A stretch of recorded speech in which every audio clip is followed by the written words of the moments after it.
అంబికా అనాధినిధనా హరి బ్రహ్మేంద్ర సేవితా నారాయణీ నాదరూపా నామరూప వివర్జితా సింహవాహినీ త్రిశూలధారిణీ మహిషాసురమర్దినీ శివే భవానీ మహాకైలాసవాసినీ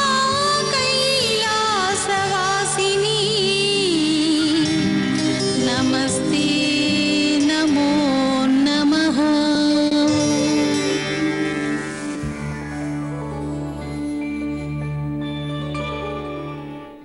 శ్రీ విద్యాం జగతాం ధాత్రీం సృష్టి స్థితి లయేశ్వరీం నమామి లలితాం నిత్యాం మహాత్రిపుర సుందరీం. అమృతత్వ స్వరూపులైన మీ అందరికీ మీ తల్లి అవ్యాజ్యమైనటువంటి మాతృప్రేమను అందిస్తూ దుర్గా అన్నటువంటి మంత్రాన్ని స్మరిస్తేనే చాలు పాతకాల కొండలు కూలిపోతాయి, నశించిపోయి అదృశ్యమైపోతాయి.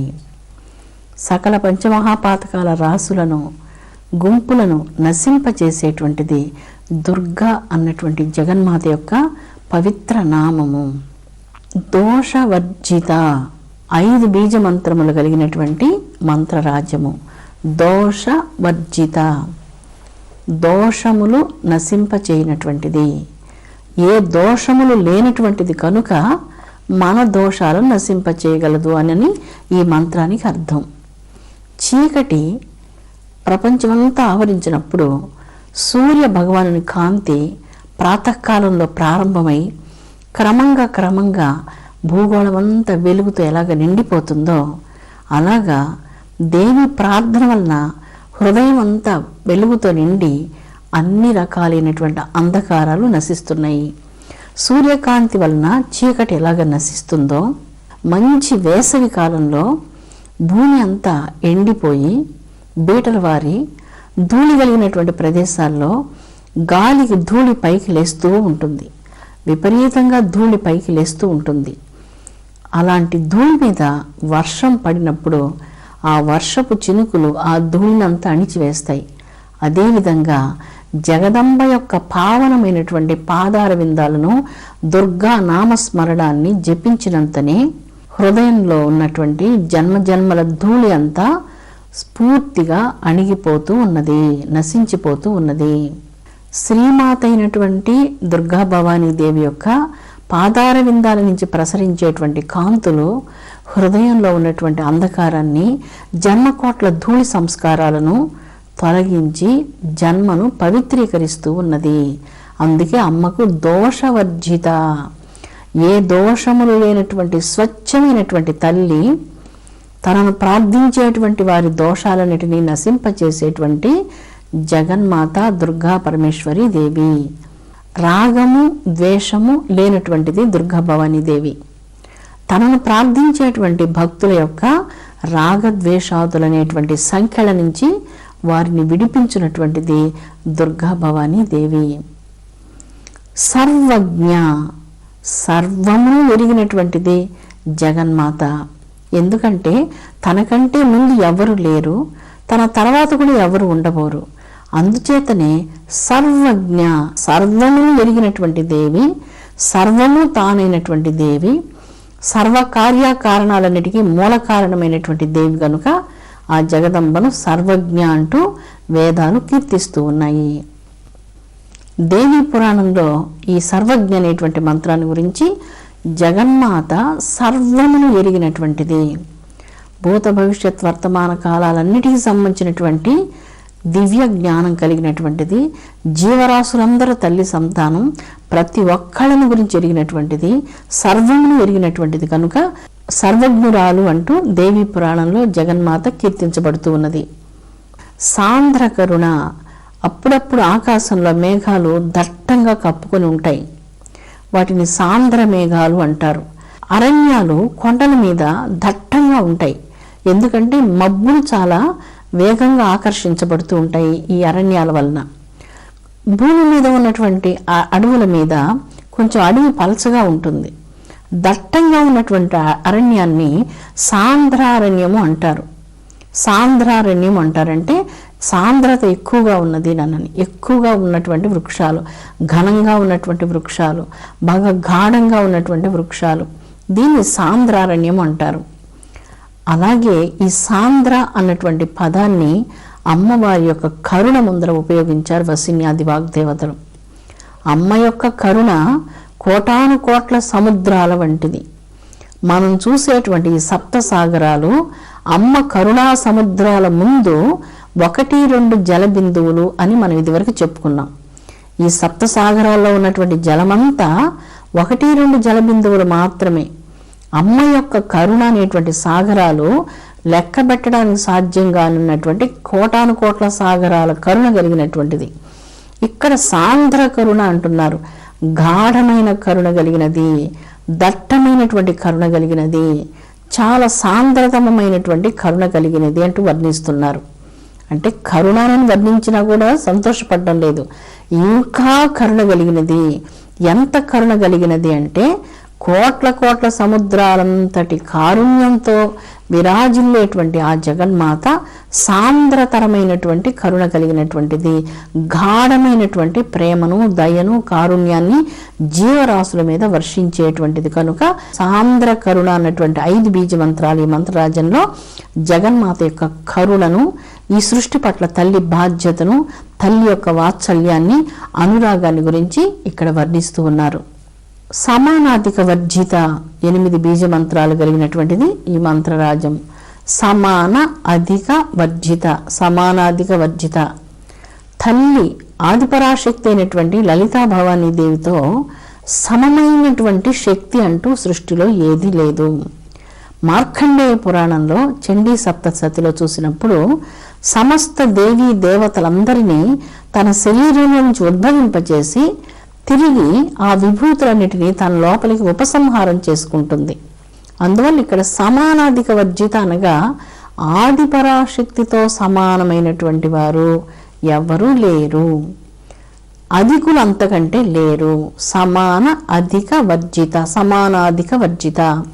తల్లితో సమానంగా ఉన్నటువంటి వారు లేరు, అంత కరుణ చూపించగలిగినటువంటి వారు లేరు, అంత అధికులైనటువంటి వారు అసలే లేరు.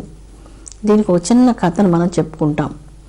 ఒకసారి జగదంబ తన భక్తురాల్ని ఎంతో అనుగ్రహిస్తూ ఎన్నో సంపదలను ప్రసాదించింది.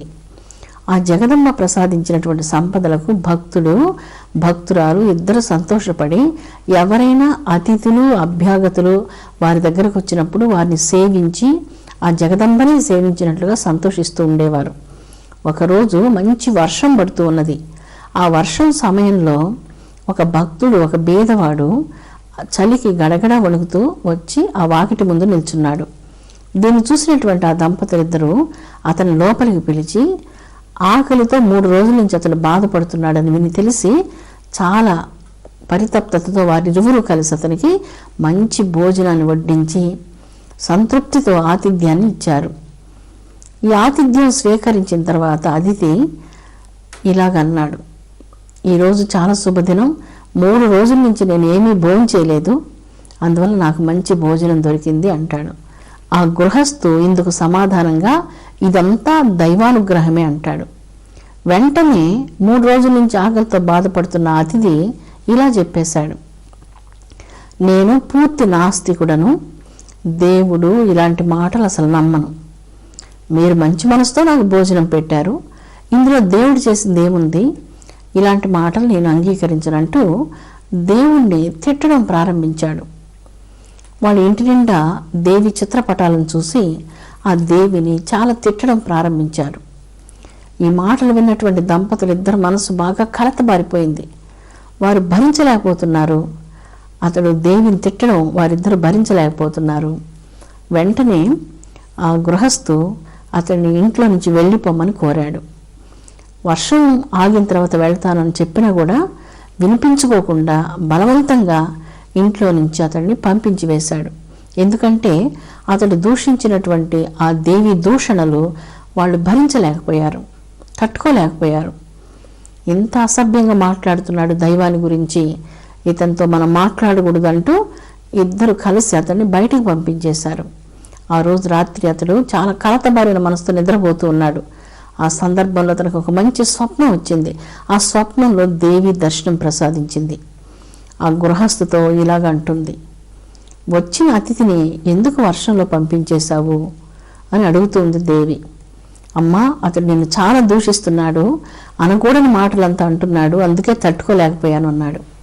అందుకు దేవి ఇలా చెప్తుంది, అతడు ఎన్ని సంవత్సరాల నుంచి నన్ను కూడా ఎన్నోసార్లు తిరస్కరిస్తూనే ఉన్నాడు, దూషిస్తూనే ఉన్నాడు. కానీ అతని పట్ల నేను ఎప్పుడూ ఇలాగ ప్రవర్తించలేదు. నీవు కనీసం వర్షం ఆగే వరకైనా కొంచెం కరుణ చూపించి ఉండకూడదా అని అడిగింది దేవి. కొంచెం కరుణ చూపించి ఉండకూడదా? ఇంత చీకట్లో, ఇంత వర్షంలో ఎక్కడికి వెళ్తాడు? కాబట్టి కొంచెం కరుణ చూపించలేకపోయావా? నా గురించి కొంతసేపే కదా నీ ముందు తిట్టాడు, దానికే నువ్వు ఇంత కఠినత్వాన్ని వహించావా?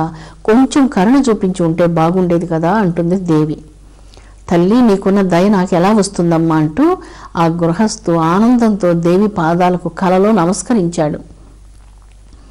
ఈ కథలో మనకు ఒక చక్కని అద్భుతమైనటువంటి నీతి గోచరిస్తుంది. నన్ను కూడా చాలా సంవత్సరాల నుంచి చాలా తిడుతూ ఉన్నాడు, అయినప్పటికీ ఒక్కరోజు కూడా అతనికి భోజనం పెట్టకుండా ఆపలేదు, అతని మీద కాఠిన్యాన్ని వహించలేదు, అతన్ని కరుణిస్తూనే ఉన్నాను.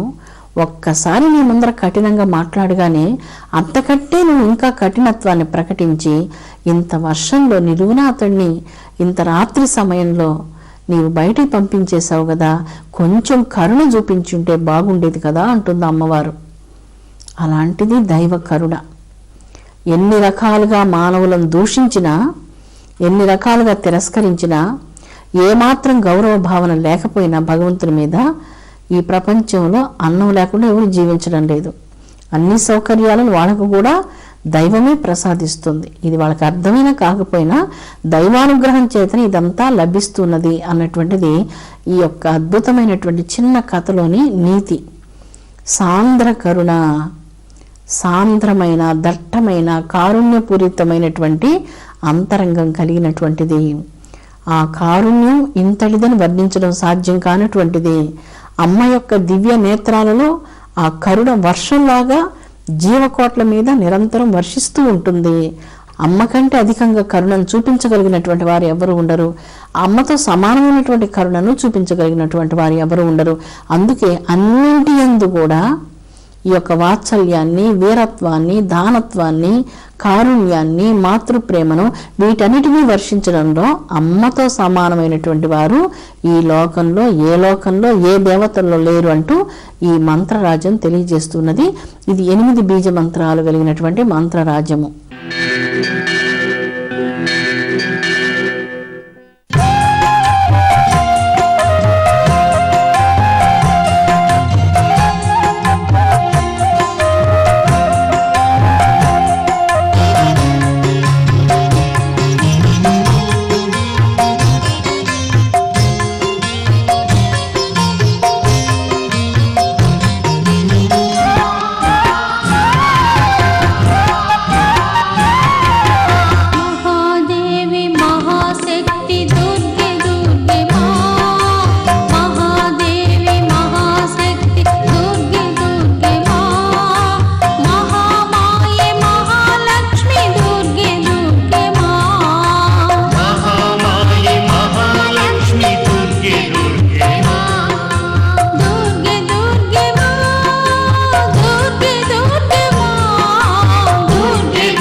సర్వశక్తిమయి. సర్వశక్తిమయి అన్నటువంటి మంత్రరాజము 6 బీజాక్షరములు కలిగినటువంటి మంత్రరాజము. మహాలక్ష్మీదేవి యొక్క తంత్రంలో జగదంబైనటువంటి మహాలక్ష్మి అతనికి దర్శనం ప్రసాదిస్తుంది.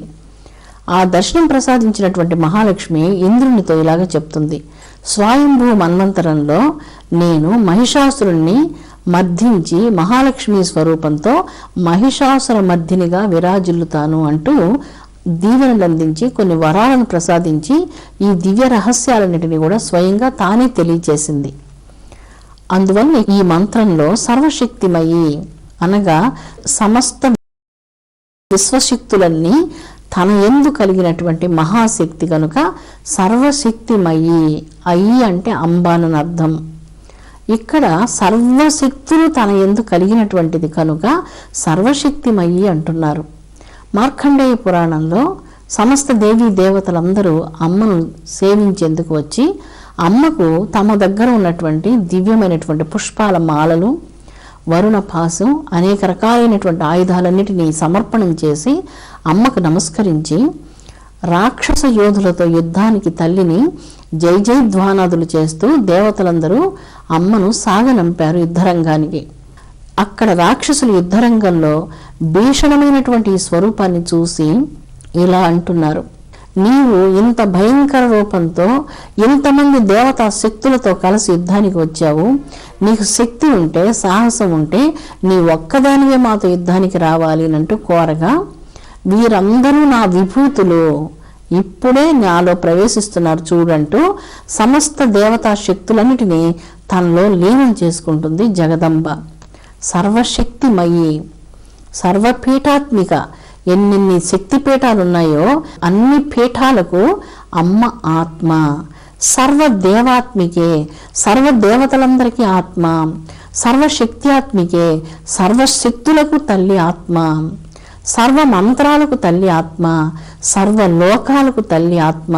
అందుకే సర్వమయి, సర్వశక్తిమయి. సర్వమయి అన్నిటి యందు ఉన్నది, సర్వశక్తులకు తానే ఆధారభూతంగా ఉన్నది అంటూ ఈ మంత్రరాజం తెలియచేస్తూ ఉన్నది. దేవి మార్కండేయ పురాణం ఇలా చెప్తుంది, అనంతమైనటువంటి నా శక్తిలో కేవలం ఒక లేస మాత్రం శక్తితో ఇన్ని స్వరూపాలను ధరించి ఇన్ని విభూతులుగా విరాజిల్లుతున్నటువంటిది నేనేను.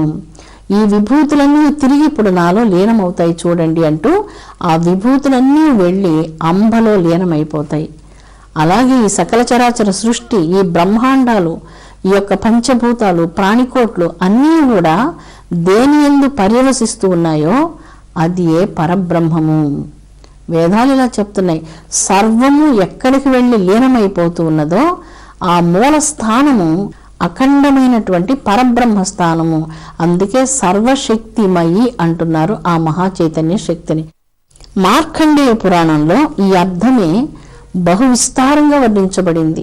చాలా మంత్రాలతో, చాలా శ్లోకాలతో, అనేక అధ్యాయాల్లో దేవి యొక్క శక్తిని గురించి ఋషులు, సుమేధస మహర్షి, బ్రహ్మజ్ఞానులు ఎంతగానో వర్ణిస్తూ వచ్చారు. దేవతలు కూడా అమ్మ యొక్క శక్తిని గురించి ఎంతగానో వర్ణిస్తూ వచ్చారు. చండీ పారాయణం అనేటువంటిది ఏ ప్రదేశంలో జరుగుతుందో భూత, ప్రేత, పిశాచాదులు, దుష్టశక్తులు, శత్రువులు వారిని ఏమీ చేయలేరు. అపూర్వమైనటువంటిది ఆ చండీ పారాయణం. ఎక్కడైతే చండీ పారాయణం జరుగుతూ ఉంటుందో ఆ ప్రదేశంలో నేను నివసిస్తూ ఉంటాను అంటుంది అమ్మ స్వయంగా. ఏ ప్రదేశంలో శ్రీచక్రం ఉంటుందో అది నా స్థానం. ఆ గృహాన్ని నేను విడిచిపెట్టను, అక్కడ ఏ ఆపదలను రానివ్వను, కష్టాలన్నింటినీ తొలగిస్తాను అంటుంది సర్వశక్తిమయైనటువంటి జగన్మాతృమూర్తి శ్రీ దుర్గా పరమేశ్వరి దేవి. లింగ పురాణంలో ఈశ్వరుడు స్వయంగా ఇలాగ చెప్తున్నారు, ఈ సమస్త ప్రకృతి, ఈ సమస్త ప్రాణికోట్లంతయు, సమస్త రూపాలన్నీ ఎందులో వెళ్ళి లీనమైపోతున్నాయో అది ఏ పరబ్రహ్మస్థానం, పరంధామము, పరంజ్యోతి స్వరూపం అంటూ స్వయంగా ఈశ్వరుడు లింగ పురాణంలో చెప్తూ ఉన్నాడు. సర్వమును తన యందు లీనం చేసుకునేటువంటి మహా చైతన్య శక్తి ఈ పరబ్రహ్మమయి. పవిత్రాత్మ స్వరూపులారా, అంబను ఎలాగ తెలుసుకోవాలి, ఎలాగ ఆరాధించాలి, ఇంత మహత్వపూర్ణమైనటువంటి ఈ దివ్య శక్తిని ఎలాగ ఆరాధించాలి, ఏ హృదయంలో, ఈ యొక్క భయంకరమైనటువంటి రాగద్వేషాదులు లేకుండా ఉంటాయో ఆ హృదయం ఒక తపోవనంగా వర్ణించాయి వేదాలు. తపోవనం, మన హృదయమే ఒక అందమైనటువంటి తపస్సు యొక్క ఉద్యానవనంగా ఉండాలి, తపోవనంగా ఉండాలి. ఎలా ఉంటుంది? మనకు ప్రపంచం మీద రాగం తగ్గాలి, మనుషుల మీద రాగం తగ్గాలి, ద్వేషం కూడా తగ్గాలి. ద్వేషం కోరిక వలన కలుగుతుంది. తన కోరిక తీరనందువలన తన కోరికకు అడ్డుగా ఉన్నటువంటి వారి మీద, అందరి మీద కొంచెం మృదువుగా ఉన్న ప్రవర్తన కలిగినటువంటి వారి మీద ఈ భయంకరమైనటువంటి ద్వేషం కలుగుతూ ఉంటుంది మనస్సులో. అందుకే నివృత్తి రాగస్య అన్నారు. నివృత్తి పొందాలి. నిద్రపోయే సమయంలో కర్మేంద్రియ జ్ఞానేంద్రియాలంతా కూడా నిద్రిస్తూ ఉన్నాయి, ప్రశాంతంగా నిద్రిస్తూ ఉన్నాయి. దాన్ని నివృత్తి అంటున్నారు. వికాసం చెందడాన్ని ప్రవృత్తి అంటున్నారు. ప్రాతకాలంలో లేచినప్పుడు నేత్రాలు చూస్తూ, మనసు వింటూ, చేతులు కాళ్ళు అన్ని అవయవాలు పనిచేస్తూ ప్రవృత్తి ఎందు ఉంటున్నాం. నివృత్తి రాగస్య, రాగం, ద్వేషం, లోభం, మోహం నిద్రపోయేటప్పుడు దశ కర్మేంద్రియ జ్ఞానేంద్రియాలు ఏ విధంగా నివృత్తిని పొందాయో, యోగి యందు ఈ యొక్క రాగద్వేషాదులు, అహంకార మమకారాలు నివృత్తిని పొందాలి. అప్పుడు అక్కడ ఉన్నటువంటి భక్తి వృక్షం క్రింద, ఆ కల్ప వృక్షం క్రింద ఆసీనులై ఎవరైతే సకల బ్రహ్మాండాలకు ఆధారభూతమైనటువంటి ఆ పరబ్రహ్మమయిని ఆరాధిస్తూ ఉంటారో అలాంటి అంతర్ముఖులైనటువంటి వారు నిజమైన యోగులు. మీరందరూ అలాంటి రాగద్వేష రహితమైనటువంటి పవిత్ర అంతరంగంతో జగన్మాతను సేవించి నిజమైనటువంటి యోగులుగా, యోగినులుగా జీవిత సమరంలో ఆధ్యాత్మిక విజయాన్ని సాధించాలని నేను మనసారా కోరుకుంటున్నాను. విశ్వశాంతి వర్ధిల్లునుగాక. ఓం శాంతి శాంతి శాంతి.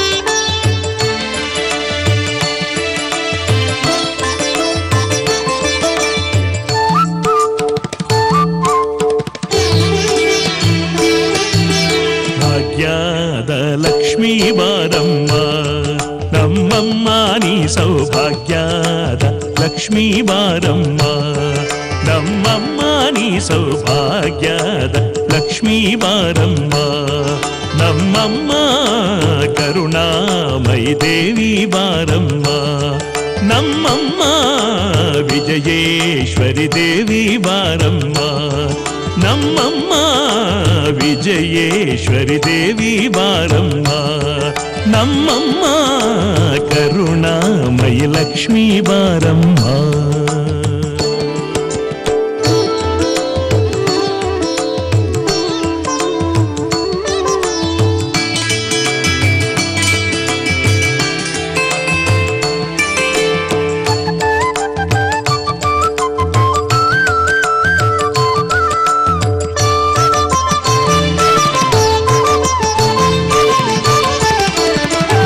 ಕಾಲ್ಗಳ ನಾದವ ತೋರುತ ಹೆಜ್ಜೆಯ ಮೇಲೆ ಹೆಜ್ಜೆಯ ನಿಕ್ಕುತ್ತ ಅಮ್ಮ. ఆస్థా ఎక్స్ ఆయుర్వేద క్యాప్సూల్ దగ్గు ఊపిరితిత్తుల్లో నెమ్ము 2 గంటల్లో కరిగింపు. ఆస్తమా, అలర్జీ, సైనస్, తుమ్ములు, టీబీ, గురకలపై 3 రోజుల్లో